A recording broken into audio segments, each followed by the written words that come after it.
Students, जैसा कि पिछले वीडियो में आप लोगों ने देखा कि किस तरह उस समय के जो राजा होते थे वह जो है ना बड़ा बड़ा अच्छा मंदिर बनाते थे ताकि अपना नाम होने के लिए, मंदिर बनाने के लिए वह दूसरे मंदिर को भी लूट लिया करते थे। वहाँ के सामान को उठा कर ले जाया करते थे जो कीमती होता था। तो उसी दौरान वहाँ के मंदिर की जो संपत्ति थी, जो वेल्थ था, उस पर महमूद नाम का एक राजा था, उसका नजर पड़ा। कौन है ये, इसके बारे में हम जानते हैं। Sultan Mahmud was the ruler of Ghazni. Ghazni नाम का एक जगह है जो अभी अफगानिस्तान में पड़ता है। वह वहाँ का राजा था। कौन? मोहम्मद, सुल्तान मोहम्मद। ठीक है। उन्होंने 1997 से लेकर 1030 ईस्वी तक वहाँ पे अपना अधिकार किया, अपना शासन चलाया। He had no interest to creating empire India. India में उसको अपना एम्पायर, अपना साम्राज्य क्रिएट करने का, बनाने का कोई शौक नहीं था, कोई इंटरेस्ट नहीं था। लेकिन जब उन्होंने देखने लगा कि वहाँ बहुत ही ज़्यादा वेल्थ है, बहुत ही ज़्यादा धनी वहाँ जो है बहुत ज़्यादा धन दौलत है, तब उन्होंने क्या किया, उस रिसोर्स को प्राप्त करने के लिए वहाँ पे कब्जा करना शुरू कर दिया, है ना। 1000 से 1027 ईस्वी तक महमूद गजनवी 17 बार जो है इंडिया पर अपना जो है, इंडिया के जो बड़े बड़े टाउन हैं, बड़े बड़े जो टेम्पल है, जैसे मथुरा, कन्नौज, थानेश्वर, नगरकोट, सोमनाथ, इन सब मंदिरों पर अपना आक्रमण किया। कितना बार? 17 बार। Mahmud of Ghazni seize the wealth from the temple. वह क्या किया, मंदिर के जो धन दौलत होते थे, वेल्थ होते, उसको सीज कर लिया। Destroying many of them in process, है ना। बहुत सारे मंदिर को उन्होंने डिस्ट्रॉय भी कर दिया, बर्बाद भी कर दिया, तोड़ फोड़ दिया। अलोंग विथ वेल्थ, है ना, क्या चीज के लिए? धन के लिए। He also carried away learned main and skilled artist. और वह इसके अलावा क्या हुआ, आदमी द्वारा, आर्टिस्ट द्वारा बहुत सारा कलाकारी को भी सीखा। He used his wealth and all the skilled dear artist to build places. और उस मंदिर के वेल्थ को, आर्ट को लूटकर वह क्या करते थे, बड़ा बड़ा बिल्डिंग बनाते थे, मॉस्क्यू बनाते थे, कॉलेज बनाते थे, है ना। ये सब चीज वह जो है बनाते थे, समझे। ये आप फिगर में देख सकते हैं कि महमूद गजनी का ये जो है ना दिखाया गया है पेंटिंग के जरिए कि किस तरह के उसका जो है सो कोट होता था। ठीक है। अल बेरूनी एंड फिरदौसी वे are two famous scholar of. उसके कोर्ट का, उसके अदालत का दो बहुत ही फेमस विद्वान आदमी थे, एक अल बेरूनी, एक फिरदौसी। फिरदौसी ने, उन्होंने शाहनामा लिखा हुआ था, ये एक किताब का नाम है, which is about the history of Persia, है ना, starting from the time of legendary king, है ना। वह उस किताब में उन्होंने पर्सिया पे किस तरह उन्होंने अपना कब्जा स्टार्ट किया, है ना, अफ्रायेबी किंग के बाद उस चीज को लिखा था। फिरदौसी ने क्या लिखा, यूलोजी बोलता है, जैसे आप लोग उसको ऑटोग्राफ कहते हैं, किसी खास आदमी के ऊपर लिखा गया किताब को यूलोजी कहा जाता है। उन्होंने महमूद गजनवी का यूलोजी लिखा, जिसमें उन्होंने क्या किया, हिंट टू द सेटायर, उन्होंने क्या किया, बहुत सारे सोल्डर का और घोड़ा का जिक्र किया। महमूद जो है 1030 ईस्वी में मर गए। His empire collapse after his death. उसके मरने के ही कुछ दिन बाद उसका एम्पायर क्या हो गया, कोलैप्स कर गया, खत्म हो गया। His extracts related in the Turkish becoming aware of the way of enter India from the north। उसका जो है इसके अटैक जो उन्होंने किधर से, इसके मरने के बाद तुर्किश लोग जो है इंडिया पर अटैक कर दिया। किस साइड से? Enter the India from north west side से, नॉर्थ वेस्ट साइड से उन्होंने क्या किया, तुर्किश लोग जो है इंडिया पर अपना अटैक कर दिया महमूद ऑफ गजनी के मरने के बाद। ठीक है। India face the next wave of Turkish. अब देखो, इंडिया के लोग तो महमूद गजनी को झेल रहे थे, उसके बाद जब वो मर गया तो अब तुर्किश लोग को झेलने लगा, है ना।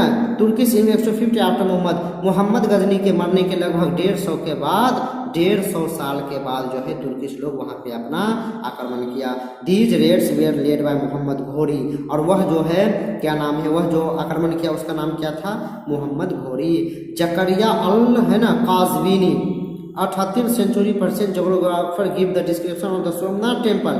आप लोगों को पता होना चाहिए कि सोमनाथ टेम्पल जो बना हुआ है, तो सोमनाथ टेम्पल जो बना है उसका जो कंस्ट्रक्शन किया है, उसका जो डिजाइन दिया है, वह जो है पर्सियन, है ना, इराक का एक मुस्लिम भूगोल शास्त्री जोग्राफर था जिसका नाम था जकरिया अल कजवीनी। 13वीं सदी में उन्होंने सोमनाथ मंदिर का क्या दिया, एक जो है सो ये क्या नाम है, डिजाइनिंग दिया। और उन्होंने उसके बारे में अपने बुक, है ना, अजेब अल मखलूकात, हैं, व गरीब अल मौजूदात, ये किताब का नाम है ना, अजेब अल मखलूकात व गरीब अल मौजूदात, है ना। इन बुक में उन्होंने इस कंस्ट्रक्शन का जिक्र किया है। अब हम मोहम्मद ऑफ घोर के बारे में थोड़ा detail Sultan Shahabuddin Mohammad Ghori was the ruler of घोर। घोर नाम का एक जगह है, वह अफगानिस्तान में एक जिला है घोर नाम का। उस जगह का शासन था सुल्तान शहाबुद्दीन मोहम्मद घोरी, जिसे हम लोग मोहम्मद घोर कहते हैं, है ना। ही इज मोस्टली नोन, उसे मोहम्मद घोरी या मोहम्मद ऑफ घोर के नाम से जाना जाता है। ही केम 1173 ईस्वी में उन्होंने राजगद्दी पर बैठा। He wanted to build a large empire in northern India, वह नॉर्थ इंडिया में बहुत बड़ा जो है क्या बनाना चाहते थे, अपना साम्राज्य, बहुत बड़ा साम्राज्य बनाना चाहते थे। इन कॉन्क्रीट मुल्तान, उन्होंने मुल्तान जो अभी पाकिस्तान में है उसको जीता, उच्च जो अभी पंजाब में है उसको भी जीत लिया।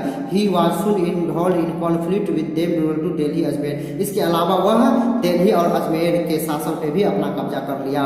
जिसे उस समय वहाँ का शासन क्या था, पृथ्वीराज थर्ड, जिसे पृथ्वीराज चौहान भी कहा जाता था, है ना।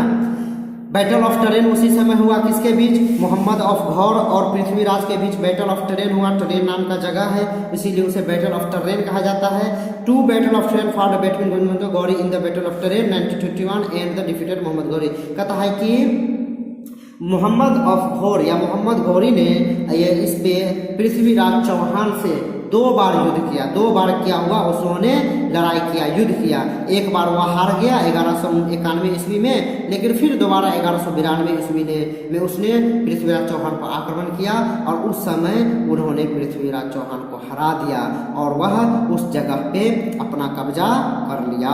ठीक है, चलिए अब जो है हम ये जानेंगे थोड़ा कि आखिर क्यों पृथ्वीराज चौहान हार गया।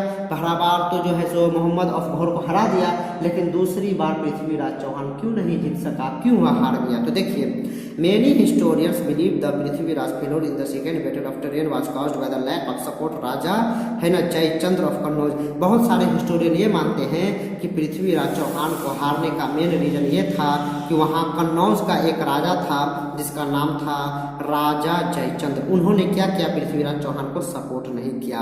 बहुत सारे हिस्टोरियन का ऐसा मानना है। Other believe that it was because of Indian ruler did not have access to war technology, जबकि बहुत सारे हिस्टोरियन ये मानते हैं कि इंडिया के पास उस समय पृथ्वीराज चौहान के पास जो है सो लड़ाई करने के लिए टेक्नोलॉजी नहीं था। जो तुर्किश लोग जिस तरह के आयरन स्ट्रिप या बॉज है ना, इस तरह सबके जो वेपन, जो औजार हथियार इस्तेमाल करते थे, उस तरह के औजार या उस तरह के जो हथियार जो है उसके पास नहीं था। किसके पास नहीं था, पृथ्वीराज चौहान के पास नहीं था। Most of the rulers depending on their समानता, बहुत सारे जो राजा होते थे, शासक, वह अपने समानता पर निर्भर होते थे। To provide them with an army who did not know how to work together, वह आर्मी पे डिपेंड होता था कि किस तरह हमें युद्ध करना है, उसे युद्ध करने नहीं आता था। As they came from various region, और वह जो है बहुत अलग अलग रीजन से भी आते थे। There was no common plan of action organisation, है ना। वह जो है पृथ्वीराज चौहान के जो आदमी सब, जो सैनिक सब जो लड़ाई किया, उन सब के पास कोई प्लानिंग नहीं था कि किस तरह लड़ना है। ये हार का ये भी एक बहुत बड़ा कारण माना जाता था। The Turkish on the other hand was very well that in the faster cavalry, इसके अलावा दूसरे तरफ जो है उसके पास तुर्किश लोग के पास सेना की बहुत बड़ा झुंड था और उस झुंड में बहुत सोल्डर और बहुत सैनिक और बहुत घोड़ा को भी वो लोग रखे थे। और उन लोग जो है उन लोग का ऑर्गेनाइजेशन बहुत प्लानिंग के साथ युद्ध करते थे। They use horse use were too fast, वह जो है घोड़ा हॉर्स का यूज करते थे जो बहुत तेज दौड़ता था। Quick for the Indian elephant, और वह जो है इंडियन एलिफेंट का भी इस्तेमाल करते थे। कौन इस्तेमाल करते थे, Mohammad Ghori. Mohammad Ghori's victories mark the beginning of Turkish ruler in India, जब मोहम्मद घोरी जो है वह इंडिया में पृथ्वीराज चौहान को हरा दिया तो वहीं से तुर्किश लोग का आक्रमण शुरू हो गया और तुर्किश लोग इंडिया पे वहीं से अपना कब्जा करना शुरू कर दिया और अपना डेंसिटी की स्थापना कर ली। इट ऑल्सो मार्क, और इसके अलावा यह जो है दिल्ली सल्तनत की शुरुआत को भी चिन्हित करता है। कौन चीज, तुर्क आक्रमण। जब पृथ्वीराज चौहान पर विजय हो गया तो यह जो है तुर्क आक्रमण के विजय होने के बाद वहीं से क्या हो गया, तुर्किश लोग का साम्राज्य इंडिया में फैलने लगा और दिल्ली सल्तनत की भी शुरुआत वहीं से हो गई। तो प्यारे बच्चों, अब आप लोग का मैंने यहाँ तक पढ़ा दिया। अब हम कल या नेक्स्ट वीडियो में चोला किंगडम के बारे में बात करेंगे। आज के लिए इतना ही, है ना। Okay, thank you very much, good by two all of you.